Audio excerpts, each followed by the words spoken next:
Yeah, man, it's your boy Young Philly, and this is Fearless Stories presented by Princess Trust and Tango. Today we are joined with an ambassador. She goes by the name of Shauna, and we're trying to find out your story in more detail today, Shauna. So, how did it start? Why? Where was you at the time in your life that you got in contact with Princess Trust?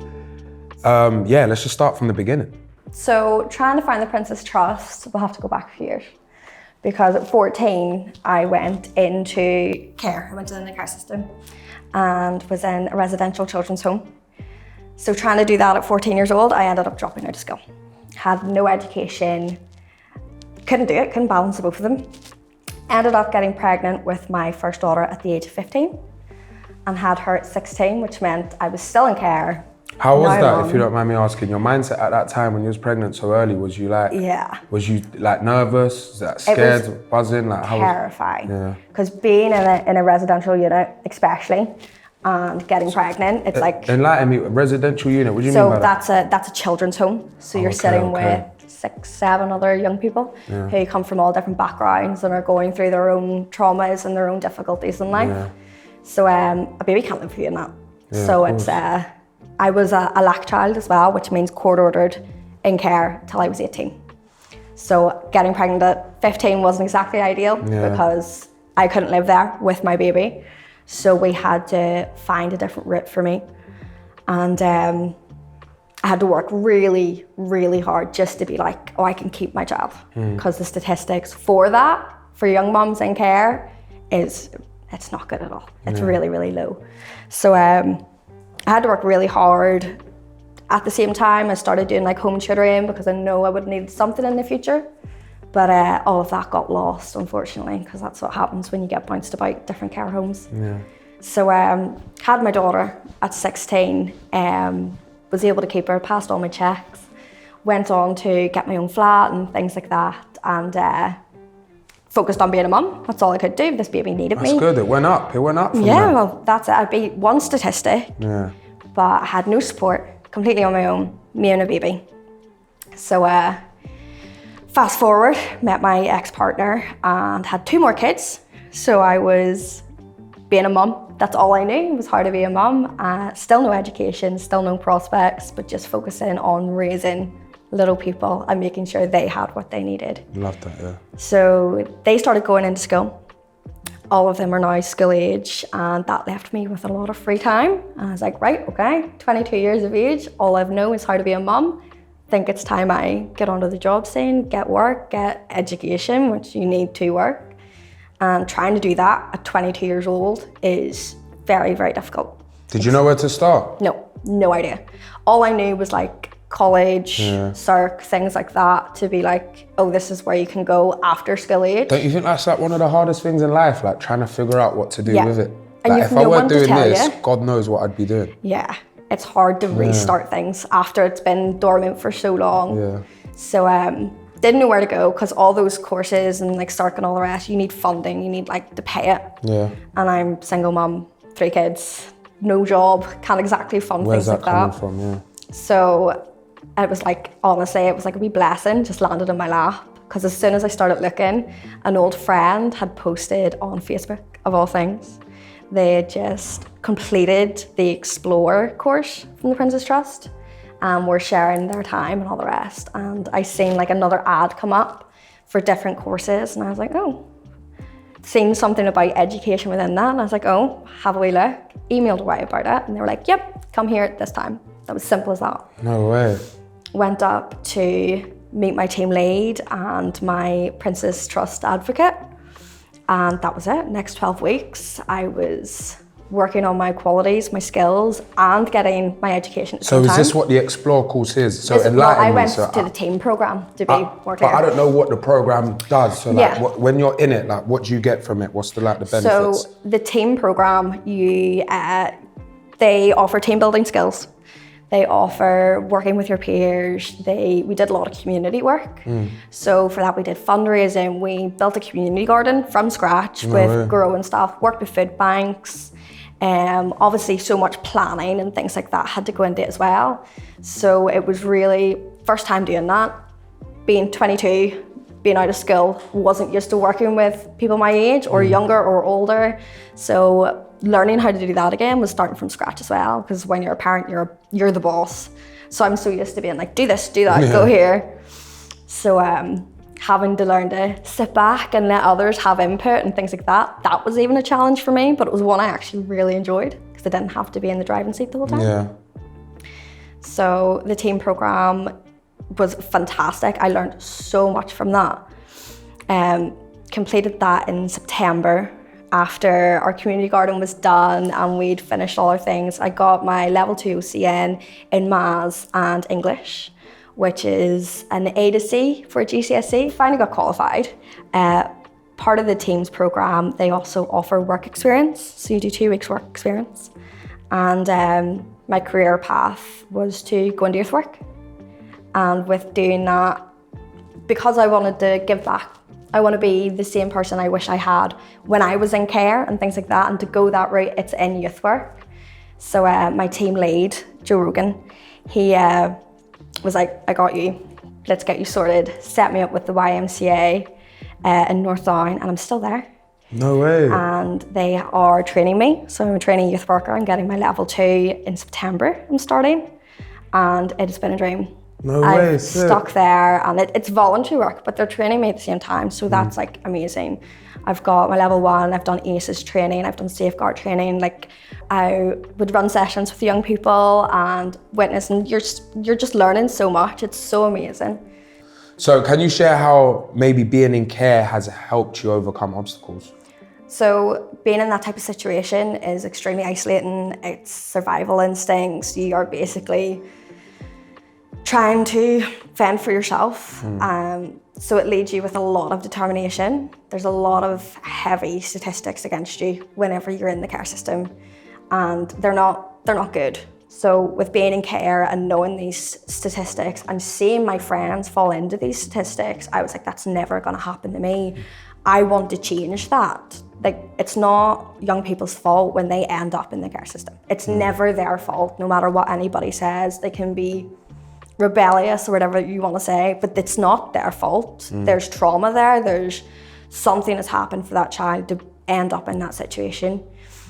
So those statistics are completely unfair, and it's driven me to be like, this needs to change, whether it's in the tiniest way or whether it's in a complete reform. Something needs to change here. So did you believe it though? You see, like when I'm at my lowest, I find it very hard to like look over the other side, you get what I'm saying, and think everything's gonna be all right. But was you that way, or was you the opposite? Was you like, well, this is temporary, I'm cool, I'm in care now, but it's not gonna be like this forever? Nope. Like, what was your train of thought when you was at that stage? So when I first went into care, no, completely, I was like, yeah, that's it, my life's ruined. There's no way out for me, this is a deep, dark hole. And I was seeing that happen to the 17-year-olds who were about to move on, to the ones who were coming fresh out of prison because of whatever, and that's their only bail address, the ones who'd been abandoned, the ones who were dealing with addictions and trauma. I was seeing it happen, so you can't help but see the statistic and see the truth in it. Yeah.